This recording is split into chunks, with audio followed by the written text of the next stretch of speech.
2 चरण के मतदान खत्म हो चुके हैं और कल तीसरे चरण का मतदान होने जा रहा है। जमीनी स्थिति राजनीतिक दलों से ज्यादा कोई नहीं जानता है और पूरी तरह से साफ है 2 चरणों के मतदान के बाद कि नरेंद्र मोदी और भारतीय जनता पार्टी बुरी तरह से चुनाव हारने वाली है। सुपड़ा साफ है 2 चरणों में और अब तीसरे चरण में भी मट्टी पलीद होने जा रही है, सरकार नहीं बनने की। यह मैं आपको दावे के साथ कह सकती हूं।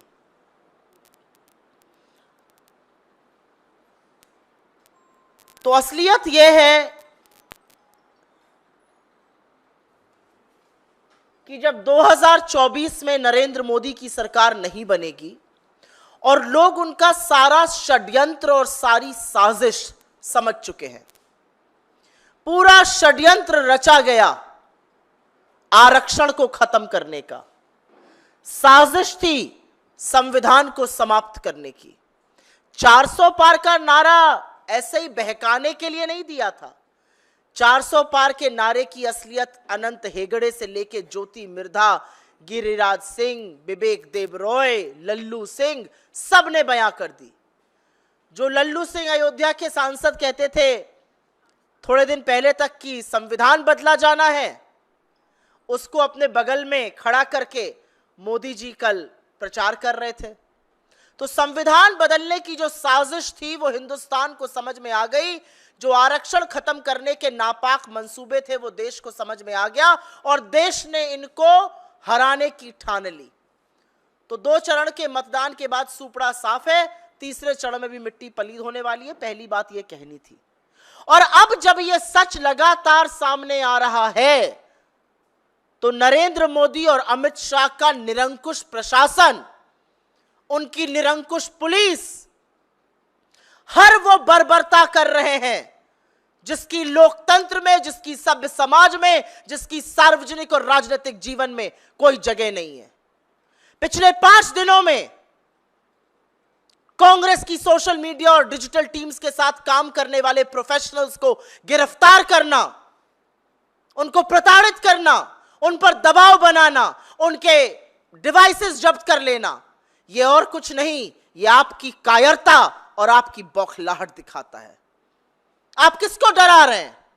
आप प्रोफेशनल्स को डरा रहे हैं, आप डेटा साइंटिस्ट, इंजीनियर्स, डॉक्टर्स, उन लोगों को डरा रहे हैं, राइटर्स, उनको डरा रहे हैं जो प्रोफेशनल्स हैं, जिन्होंने इस देश की गांधी, नेहरू, पटेल, बोस की विचारधारा को चुना और कांग्रेस के साथ काम करने को चुना। आप उनको डरा रहे हैं जिन्होंने सत्य चुना, जिन्होंने साहस चुना, जिन्होंने न्याय चुना। आपकी तरह आपके झूठ का चरण वंदन करने की से नकारा, उन प्रोफेशनल्स को आप डरा रहे हैं। आप किसी को दिन में, किसी को रात में कस्टडी में लेते हैं, उसको प्रताड़ित करते हैं, उसके डिवाइसेस जब्त करते हैं, मनमाने केसेस लगाते हैं। यह कौन सी कायरता है? यह कौन सी बौखलाहट है? अगर दम है तो राजनीतिक लड़ाई लड़िए, अगर दम है तो हमसे सामने आमने की लड़ाई लड़िए। आमने सामने की लड़ाई छोड़कर, रण छोड़कर प्रोफेशनल्स को प्रताड़ित करना, सोशल मीडिया के 22, 23, 24 साल के युवाओं को प्रताड़ित करना, हमारे उन पेड प्रोफेशनल्स को प्रताड़ित करना जो एक विचारधारा के अंतर्गत हमारे साथ काम कर रहे हैं, यह आपकी कायरता है, यह आपकी बौखलाहट है। तरस आता है आप पर कि आपकी इतनी हैसियत और इतनी हिम्मत नहीं रह गई है कि आप राजनीतिक लड़ाई करिए। अरे द्वंद्व तो राजनीतिक होता है। आइए मैदान में, दूध का दूध, पानी का पानी कर रही है जनता। आप किसके पीछे छुप रहे हैं? अगर लड़ना है तो सामने से लड़िए, कायरता मत कीजिए। प्रोफेशनल्स को, कोऑर्डिनेटर्स को, 22-23 साल के लड़के और लड़कियों को गिरफ्तार कर रहे हैं आप। यह दिखाता है आप कितना डरते हैं, यह दिखाता है आप कितने बड़े कायर हैं। ये कौन लोग हैं? ये वो लोग हैं जिन्होंने असल किताबें पढ़ी हैं, जिन्होंने असल शिक्षा अर्जित करी है, जो इस देश का इतिहास, इस देश के संविधान को समझते हैं, जो आपकी व्हाट्सएप यूनिवर्सिटी के ग्रेजुएट नहीं है, जो चश्मा पहनकर आपका चरण वंदन करने को तैयार नहीं है, जो आपकी गुलामी करने को बर्दाश्त नहीं है। असलियत यह है आप उन लोगों के पीछे पड़े हैं क्योंकि आपके अंदर दम नहीं है आमने सामने की लड़ाई करने का। हम जो भी कानून और न्याय संगत हो रहा है वो कर रहे हैं। हम कई जगह बेल्स मूव कर रहे हैं, जो भी कानून और न्याय संगत कार्रवाई होगी वो हम कर रहे हैं। लेकिन सोचकर दुख होता है और तरस आता है कि दुनिया की सबसे बड़ी फेक न्यूज फैक्ट्री को चलाने वाला प्रधानमंत्री, उस फेक न्यूज फैक्ट्री का दम भरने वाला गृह मंत्री इतना डर गए कि आप प्रोफेशनल्स के पीछे पड़ गए, कि आप इस देश के युवा के पीछे पड़ गए। वो युवा जिसने ठान ली है कि आपसे सत्ता दोबारा से हासिल करके वो रहेगा। वो युवा जो जानता है कि आप सत्ता में नहीं आएंगे क्योंकि वो उठ खड़ा हुआ है। वो युवा जो अपने भविष्य को लेकर चिंतित है, अपने आसपास होने वाली नफरत को वो मिटाना चाहता है, हराना चाहता है, उनको आप परेशान कर रहे हैं। हम इस मुद्दे पर दिल्ली पुलिस की कार्रवाई पर भी 2 शब्द जरूर बोलना चाहूंगी। दिल्ली पुलिस बड़ी दौड़ दौड़ के कार्रवाई करती है। अमित शाह की दिल्ली पुलिस, अरे अमित शाह की दिल्ली पुलिस 72 घंटे हो गए आपको एक कंप्लेन दी थी डीपीसीसी ने, हिम्मत नहीं थी उस पर एक्ट करने की। आज हम सुबह दिल्ली पुलिस के कमिश्नर से मिले, उन्होंने कार्रवाई करने का आश्वासन दिया है। हम देखेंगे उस पर क्या हो रहा है, लेकिन ना हम डरने वाले हैं, ना आपकी गीदड़ धमकियों को सुनकर मेरे प्रोफेशनल साथी दुबक कर बैठने वाले हैं। आपकी हर एक बात का ईंट का जवाब पत्थर से देंगे, आपके हर झूठ का पर्दाफाश करेंगे, आपकी नफरत को हराएंगे, आपकी संविधान के खिलाफ साजिश को बर्खास्त करेंगे और आरक्षण को समाप्त नहीं होने देंगे। क्योंकि इसी आरक्षण ने तमाम गरीबों को, तमाम आदिवासियों को, तमाम दलितों को, तमाम पिछड़ों को यह हक दिया कि वो खड़े होकर आपको निस्तो नाबूद कर सके। आपको क्या लग रहा है जो लोग कम वोट कर रहे हैं वो गर्मी की वजह से कम वोट कर रहे हैं? लोग कम वोट इसलिए कर रहे हैं क्योंकि उनमें आपके लिए उत्साह नहीं है। हमारे लोग जबरदस्त तरीके से बाहर आके वोट कर रहे हैं, आपके लोग घर में बैठे हैं। उनसे बर्दाश्त नहीं हो रहा है एक ऐसा आदमी जो लगातार झूठ बोलता है। उनसे बर्दाश्त नहीं हो रहा है एक ऐसा आदमी जो 10 साल की सत्ता में काबिज रहने के बाद आज भी नेहरू और कांग्रेस और राहुल गांधी को सिर्फ और सिर्फ अपशब्द कहकर अपनी सरकार चलाना चाहता है। इसलिए जरूरी है कि जिन लोगों को चुप्पी बर्दाश्त नहीं है, जो सत्य और साहस के साथ खड़े हैं, उनके खिलाफ आप अपनी घिनौनी गंदी साजिश बंद कर दीजिए। और मैं अमित शाह की आंख में आंख डालकर कहने को यह तैयार हूं कि ना आपकी दिल्ली पुलिस से डरते हैं, ना आपसे डरते हैं। आपके हर झूठ का पर्दाफाश करके रहेंगे, आपकी फेक न्यूज फैक्ट्री को बर्बाद करके रखेंगे, आपको फेक न्यूज नहीं फैलाने देंगे। दुनिया की सबसे बड़ी फेक न्यूज फैक्ट्री जिन्होंने चलाई, जिसकी फेक न्यूज फैक्ट्री ने दंगे कराए, जिसकी फेक न्यूज फैक्ट्री ने वैमनस्यता फैलाई, जिसकी फेक न्यूज फैक्ट्री ने हिंदू मुसलमान को लड़ाया, जिसकी फेक न्यूज फैक्ट्री ने लोगों की आरक्षण की मांग को दबाया, जिसकी फेक न्यूज फैक्ट्री से लाठियां बरसी, उस फेक न्यूज फैक्ट्री को हम बिल्कुल भी बर्दाश्त नहीं करेंगे।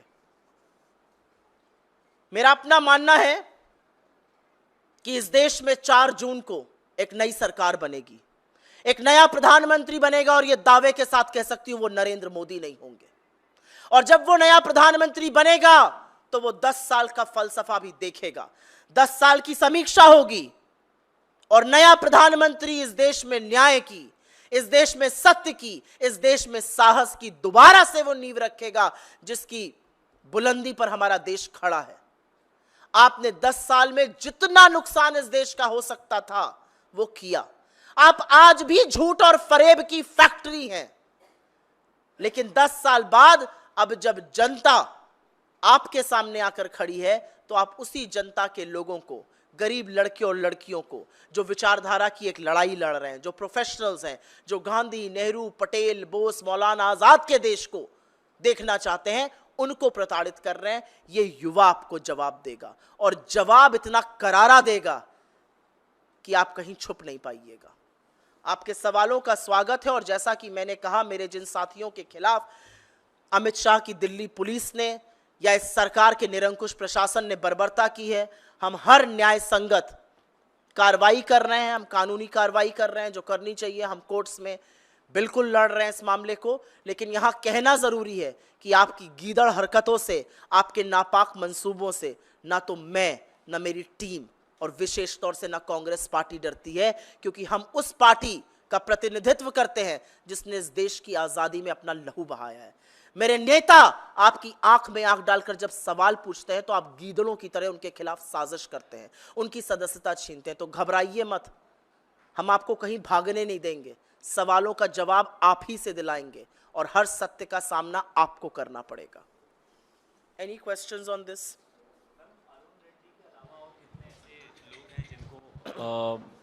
अरेस्ट किया गया है या फिर डिटेन किया गया है? मेरी टीम के तमाम लोग, और मैं उनकी प्राइवेसी बरकरार रखना चाहती हूं क्योंकि मैं नहीं चाहती कि उनके परिवारों को प्रताड़ित किया जाए या ऐसा कुछ हो।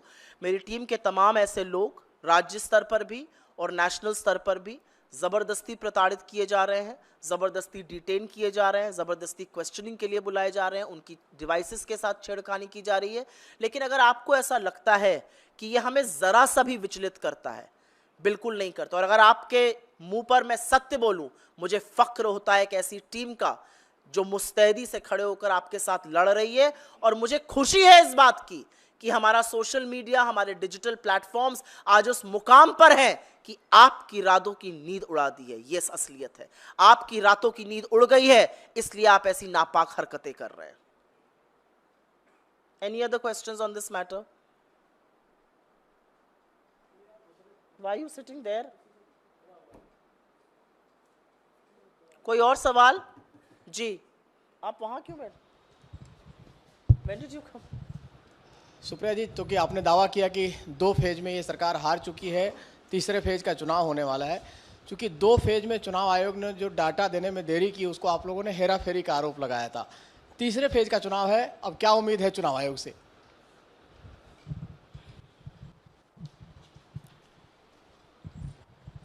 सोच रही हूं किस तरह से निष्पक्ष चुनाव आयोग को निष्पक्ष कहा जाए, इसलिए आपका जवाब देने में वक्त लगा।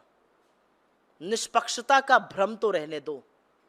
आज न्यूज़पेपर के एड्स आए हैं, उन एड्स को आप देख लीजिए। सभ्य समाज में, लोकतंत्र में, जहां पे संविधान जीवित है, आपका सिर शर्म से झुक जाएगा। क्या कर रहा है चुनाव आयोग इस बारे में? हमारे लोगों ने कल महाराष्ट्र में इसके खिलाफ चुनाव आयोग के सामने अपना केस रखा। बद्दे, गंदे, घिनौने, वैमनस्यता, नफरत फैलाने वाले, कम्युनल डिसहार्मनी फैलाने वाले वीडियो कर्नाटक बीजेपी चला रही है। क्या कर रहा है चुनाव आयोग?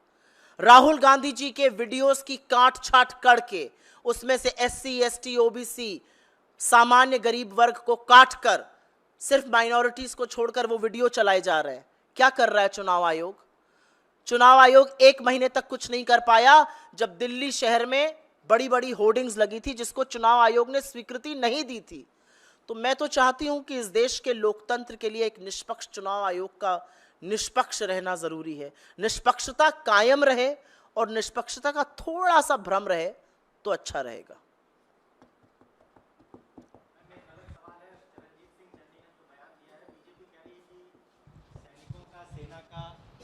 इस तरह से अपमान किया जा रहा है, जब हमले हो रहे हैं तो उसको प्रायोजित मुझे नहीं पता उन्होंने क्या बयान दिया। उन्होंने कहा कि जो एयरफोर्स पर हमला हुआ पुंछ मुझे में, ऐसा लगता है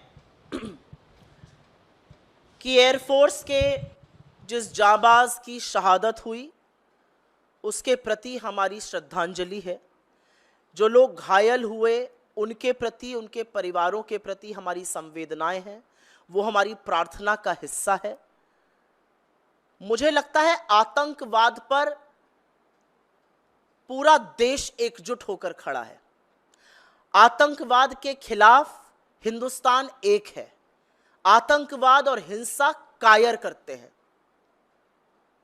मैं चाह रही थी कि इस देश के प्रधानमंत्री, जिन्होंने 2020 से जब जब कश्मीर में हमारे जांबाजों की शहादत हुई संवेदना और श्रद्धांजलि का एक शब्द नहीं बोला, वो शायद अब बोलेंगे। 3 दिन बीत गए हैं, नरेंद्र मोदी और अमित शाह का एक बयान श्रद्धांजलि का और संवेदना का उस जांबाज के लिए नहीं आया है। मेजर, डीएसपी, कर्नल रैंक के ऑफिसर्स शहीद हुए हैं कश्मीर में, एक शब्द श्रद्धांजलि और संवेदना का नहीं आया है। 20 जांबाजों की शहादत हुई थी गलवान में, 4 साल बीत गए, यथावत स्थिति नहीं बनी। एक शब्द संवेदना और श्रद्धांजलि का नहीं आया, लेकिन कोई घुसा हुआ नहीं कहकर क्लीन चिट चीन को जरूर दे दी गई। तो मुझे ऐसा लगता है कि सैन्य बलों पर जितना कम बीजेपी बोले उतना उनके लिए अच्छा रहेगा।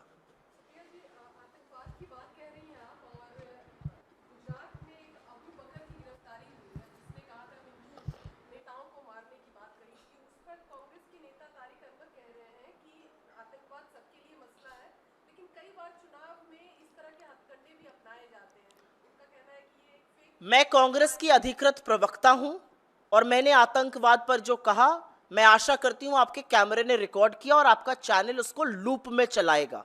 जैसे कि मेरी बाइट्स आपके चैनल पर लूप में चलती हैं, वैसे ये भी लूप में चलेगा जो मैंने आतंकवाद पर कहा। आतंकवाद के खिलाफ ये देश एकजुट होकर खड़ा है। आतंकवाद में हमने अपने लोगों की शहादत दी है, अपने 2-2 प्रधानमंत्रियों को कुर्बान किया है। इस देश के तिरंगे में हमारा लहू शामिल है।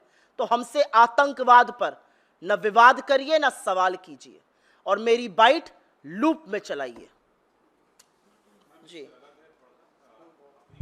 आपकी प्रवक्ता रही है मैम राधिका खेड़ा, उन्होंने आरोप लगाया है कि कांग्रेस में जब वो थी तब उन्होंने अपनी बात सबको रखी, लेकिन उनके साथ न्याय नहीं हुआ।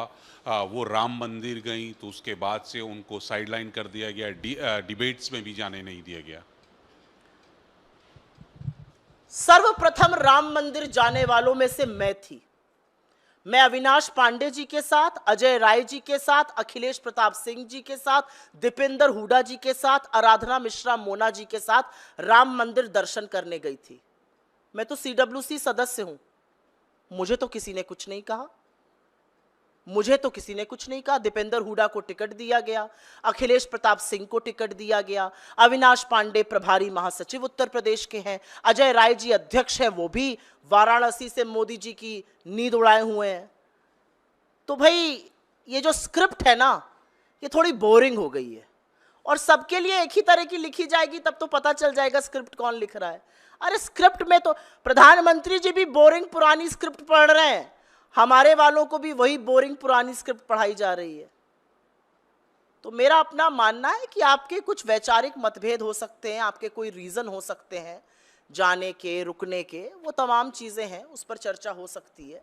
लेकिन राम का नाम तो बदनाम मत करो, क्योंकि राम मंदिर तो हमारे विक्रमादित्य जी भी गए, हम भी गए, चरणजीत सिंह चन्नी जी भी गए, तमाम मैंने नाम बता दिए, तमाम हमारे नेताओं ने जाके रामलला के दर्शन किए। हम में से तो किसी के ऊपर कोई कार्रवाई नहीं हुई और हम लोग तो मुझे लगता है मेन स्ट्रीम लीडर्स हैं कांग्रेस पार्टी के।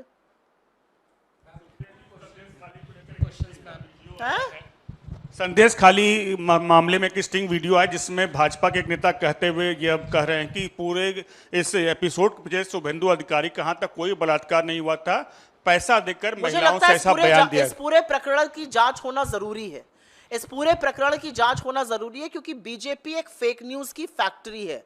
उसके लीडर झूठे हैं, लगातार झूठ बोलते हैं, और अगर किसी ने ऐसा किया है तो उसने सभ्य समाज नहीं, उसने आधी आबादी के नाम पर कलंक किया है।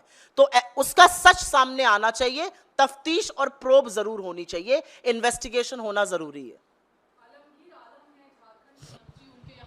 कैश बरामद हुआ है, प्रधानमंत्री नरेंद्र मोदी ने उड़ीसा की रैली में बोला कि ना खाऊंगा ना खाने दूंगा। मोदी अगर 1 रुपया भेजता है तो इंश्योर करता है कि सब पहुंचे नीचे तक। प्रधानमंत्री लंबी लंबी डकार ले रहे हैं, इलेक्टोरल बॉन्ड के बाद आप खाने दूंगी की बात कर रही हैं। प्रधानमंत्री पचा नहीं पा रहे हैं जो खा गए इलेक्टोरल बॉन्ड में, बदहजमी हो गई है, इनो पी रहे हैं, डाइजीन पी रहे हैं, इलेक्टोरल बॉन्ड में पचा नहीं पा रहे हैं। आप कह रही हैं ना खाऊंगा ना खाने दूंगा। इलेक्टोरल बॉन्ड में आपने उन लोगों से चंदा लिया जिनको आपने धंधा दिया, कटमनी, आपने एक्सटॉर्शन रैकेट चलाया, सीबीआई ईडी इनकम टैक्स की रेड कराई, चंदा आया, अप्रूवर बना, मामला खत्म। आपने तो गोमांस वालों से चंदा लिया है, आपने तो बीफ कंपनी से चंदा लिया है, आपने इतना चंदा लिया है कि वो पच नहीं पा रहा है।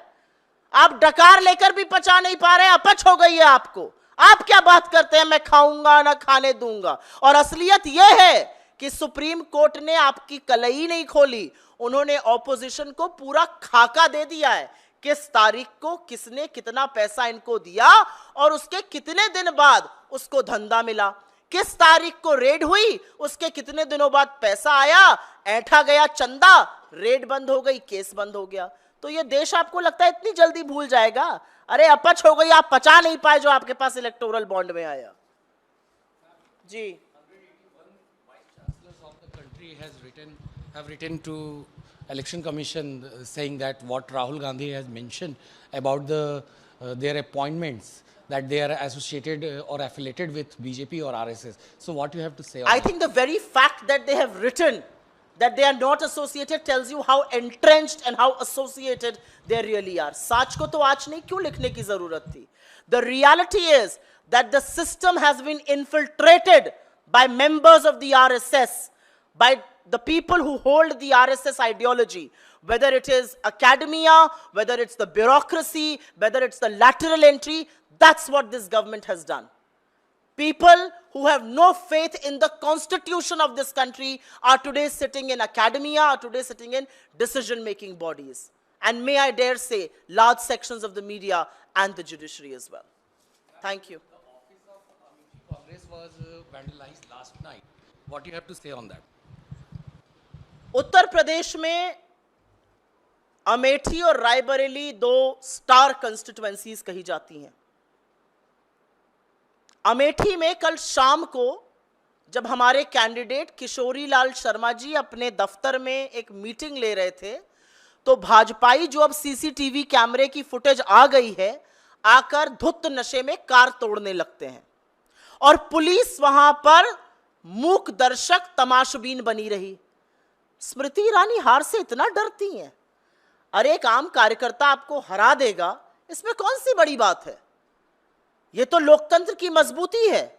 आप गुंडागर्दी कराएंगे, आप गुंडई पे उतर आएंगे, आप कारें तोड़वाएंगे। जब जनता ने मन बना लिया है कि आपको उखाड़ फेंकेगी, तो आप एक नहीं 10 और कारें तोड़वा दीजिए, जनता उखाड़ कर ही मानेगी। और अमेठी की जनता तो दीदी से एक ही सवाल पूछ रही है, 14 रुपए वाली चीनी कहां है? धन्यवाद आपका। जी हाँ बोलिए। ये भी लूप में चला ना, आपके नेटवर्क पे तो लूप पे चलता है ना। Sure. Ma'am, Acharya Pramod Krishnan has given a statement. Or Acharya Pramod Krishnan, former member of Congress Party, Acharya Pramod Krishnan has given a statement in which he mentioned that in a meeting after Ayodhya verdict of Supreme Court, Rahul Gandhi has said to his close aides that when Congress Party will come into power, they will form a superpower commission and will overturn the Ram Mandir decision, just like Rajiv Gandhi overturned the Shah Bano decision. I think it's time that some of these people must visit doctors. I think they are hallucinating or they are consuming articles that are prohibited. I really think this substance abuse is perhaps taking a lot of precedence in our polity today. I do believe he should consult a good psychiatrist. I do believe that mythomania is a disease that the Prime Minister of this country suffers from, and I think it's trickling down to either members of his party or some of the turncoats who you named. Thank you. मुझे ऐसा लगता है कि झूठ बोलना एक बड़ी गंभीर बीमारी है। इस देश के प्रधानमंत्री उससे जबरदस्त तरीके से ग्रसित है, उनके पार्टी के लोग लगातार झूठ बोलते हैं और हमारे जो कुछ दल बदलू जिनको हमने दूध की मक्खी की तरह निकाल दिया वो भी झूठ बोलते हैं और जबरदस्त झूठ बोलते हैं। लेकिन मुझे ऐसा लगता है मानसिक रोगी होने में और झूठ बोलने में थोड़ा ही अंतर है। डॉक्टर से परामर्श जरूर करना चाहिए। धन्यवाद।